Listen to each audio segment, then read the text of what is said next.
हसन मुश्रीफ आता केंद्रात जाणार आणि आपल्या मुलाला आमदार करण्याची तयारी करणार. हा मुद्दा सध्या मोठ्या प्रमाणात चर्चेत आहे, कारण मुश्रीफांनी नुकतीच लोकसभा निवडणूक लढवण्याची आणि केंद्रात मंत्री होण्याची इच्छा व्यक्त केली आहे. परंतु ते सध्या महाराष्ट्राच्या राजकारणात महत्त्वाची जबाबदारी सांभाळत आहेत. वैद्यकीय शिक्षण मंत्री म्हणून त्यांच्याकडे मंत्रिपद आहे, तर नंदुरबारच्या पालकमंत्री पदाची जबाबदारीही त्यांच्याकडे आहे. म्हणूनच मुश्रीफ जर खरंच दिल्लीत गेले तर नंदुरबारच्या पालकमंत्री पदाचं काय होणार? कोल्हापूरच्या राजकारणात त्यांच्या जागी कोणता नवा चेहरा पुढे येणार? आणि लोकसभेची जागा सध्या शिवसेनेकडे असताना मुश्रीफ नेमके कुठून निवडणूक लढवणार? हा देखील महत्त्वाचा प्रश्न आहे. त्यातूनच मुख्यमंत्री आणि भाजप सोबतची त्यांची वाढती जवळीक पाहता भविष्यात काही वेगळं राजकीय समीकरण तयार होत आहे का? हे भाजप व शिंदे गटासोबत जाणार का?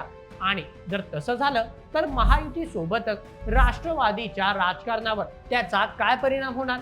तर चला आता या सगळ्या मागचं राजकीय गणित आणि पुढचा राजकीय खेळ समजून घेऊया आजच्या व्हिडिओमध्ये. मुश्रीफांनी लोकसभा लढवण्याची इच्छा व्यक्त केली खरी, परंतु त्यांच्या या इच्छेचा सगळ्यात मोठा पेच त्यांच्या मतदारसंघापेक्षा महायुतीच्या राजकारणावर दिसतोय. कारण लोकसभा लढवायची असेल तर आधी जागा मिळवावी लागेल आणि इथेच सगळं राजकीय गणित गुंत. कोल्हापूरची लोकसभेची जागा सध्या महायुतीकडे शिवसेनेकडे आहे.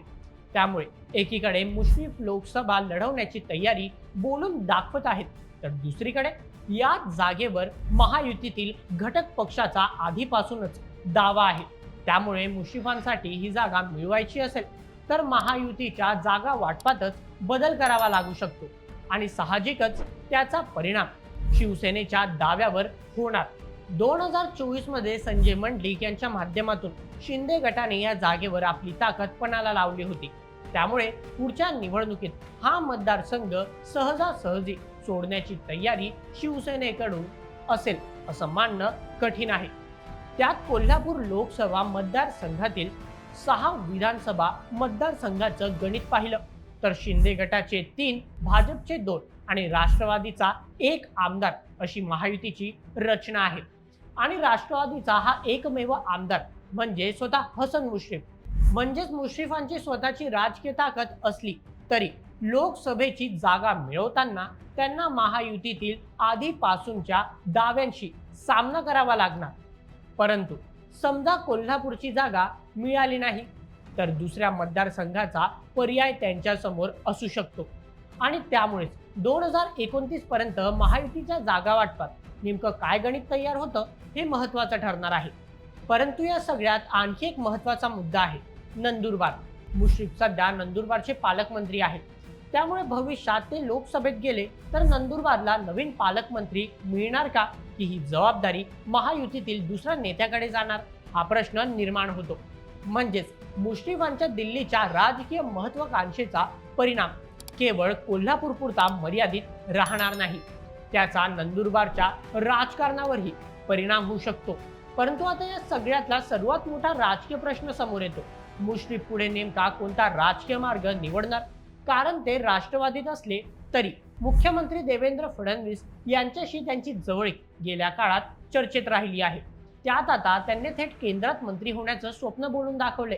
त्यामुळे हे केवळ 2029 मध्ये लोकसभा लढवण्याचं वक्तव्य आहे, की त्यामागे महायुतीच्या भविष्यातील समीकरणांचीही काही चाहूल आहे? याकडे आता राजकीय वर्तुळाचं लक्ष लागलेलं आहे.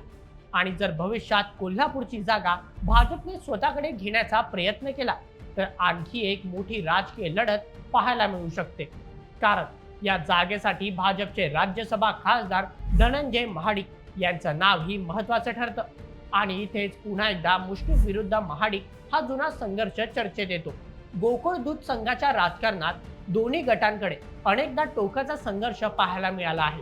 त्यामुळे उद्या लोकसभेची जागा भाजपच्या वाट्याला आली आणि महाडिक विरुद्ध मुश्रीफ अशी दावेदारी उभी राहिली तर हा संघर्ष महायुतीच्या अंतर्गत राजकारणासाठीही मोठा ठरू शकतो. म्हणजेच एका बाजूला शिवसेनेचा कोल्हापूरच्या जागेवर दावा आहे, दुसरीकडे भाजपकडून महाडिकांचं नाव चर्चेत येऊ शकतं आणि त्याचवेळी मुश्रीफ स्वतः लोकसभा लढवण्याची इच्छा व्यक्त करत आहेत. आणि या सगळ्या राजकीय गणितात कागलचाही मुद्दा महत्वाचा ठरतो, कारण हसन मुश्रीफ सध्या कागलचे आमदार आहेत. भविष्यात ते लोकसभेत गेले तर कागलची विधानसभा जागा त्यांच्या कुटुंबाकडे ठेवण्यासाठी मुलगा नवीद मुश्रीफ यांना पुढे करण्याची शक्यता चर्चेत आहे. म्हणजेच एकीकडे मुश्रीफ दिल्लीची वाट धरू शकतात, तर दुसरीकडे कागलमध्ये त्यांचा राजकीय वारसा पुढे नेण्याची तयारी होऊ शकते. त्यामुळे मुश्रीफांचं लोकसभा लढवण्याचं वक्तव्य केवळ एका नेत्याची इच्छा म्हणून पाहून चालणार नाही. कोल्हापूरची लोकसभा, नंदुरबारचं पालकमंत्रीपद, कागलची विधानसभा आणि महायुतीतील भाजप शिवसेनेचं गणित, या सगळ्या गोष्टी आता एकमेकांशी जोडल्या गेल्या आहेत. आता 2029 पर्यंत या राजकीय गणितात किती बदल होतात, मुश्रीफ नेमका कोणता मार्ग निवडतात आणि महायुती त्यांच्यासाठी जागा तयार करते का, हे पाहणं महत्त्वाचं ठरणार आहे.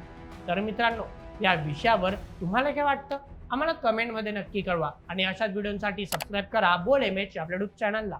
धन्यवाद.